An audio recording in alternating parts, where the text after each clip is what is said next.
Hi everyone, welcome back to my channel. So today I wanted to do a video talking about something a little bit different, and that is audio description. Now the reason I'm doing this video is because recently YouTuber James Raff has started a campaign called #AudioDescribeYT.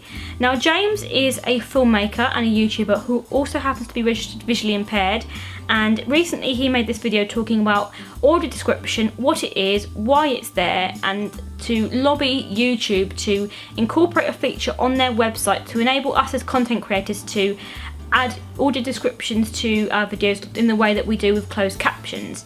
So I thought I would come on here and make a video talking about audio description to you guys, what it is and why YouTube should incorporate it. So let me first of all talk about what audio description is. Now by definition, audio description, otherwise referred to as a video description, is a narration that is added in the form of a underlying track which you can incorporate as and when you want, and it's a way that things are described to someone with a visual impairment or other disabilities in which it makes it difficult to concentrate or see things like visual features or to take notice of visual features. Now it's usually used in things like the visual arts, so it can be used in galleries, it can be used in public performances, theatres, cinemas use it, TV shows use it, everyday TV uses it. You can use it on things like films as well, and it's also available to view on things like Netflix and iTunes. They have recently started to incorporate audio description in their service now. It is 2016, and what we want to say to people is that actually YouTube, get on the bandwagon. It's about time that you started doing the same thing as well, because currently YouTube does not have a feature in which you are able to upload an audio description which you can turn on and off as and when you want, like you can with closed captions. But actually the sight loss community watches YouTube just as much as the hearing loss community, and it's about time that that feature was added, and it would make YouTube such a more open and accessible platform, and it probably would encourage a lot more content creators to start uploading more content and to make channels and to make more videos, and it would in turn also make videos more accessible, so people from the sight loss community might start watching even more videos that they wouldn't necessarily watch because they're able to turn on a feature that gives you audio description as well. And it would be a great way of adding a new accessible feature to the world of YouTube and making things more accessible for them. I'm all about accessibility. I've started to close caption my videos as and when I can, and I would love the chance to be able to make more videos in a format that's a little bit more, kind of more mainstream, and then add features where it can be made accessible. For example, lookbooks and get ready with me's. Inherently, as a fashion and beauty blogger, these can be very inaccessible formats because you probably would just have someone walking around with an outfit on or doing their makeup to just some atmospheric music.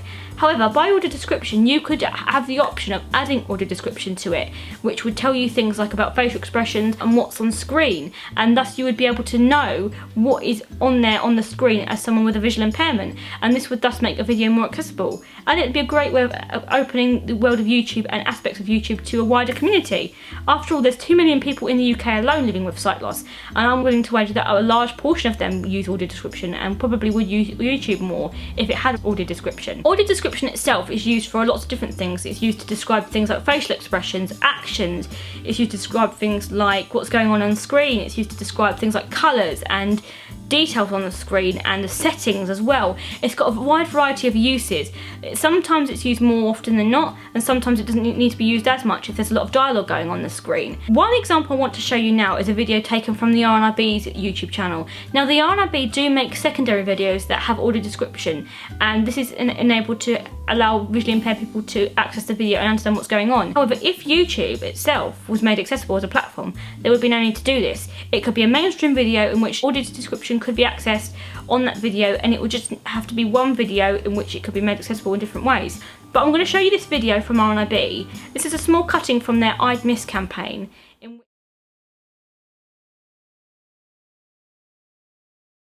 The following footage has been used for commentary and demonstration purposes only, under the terms of fair use. I have written permission from the Royal National Institute of Blind People, the content creators, to use this footage in this video.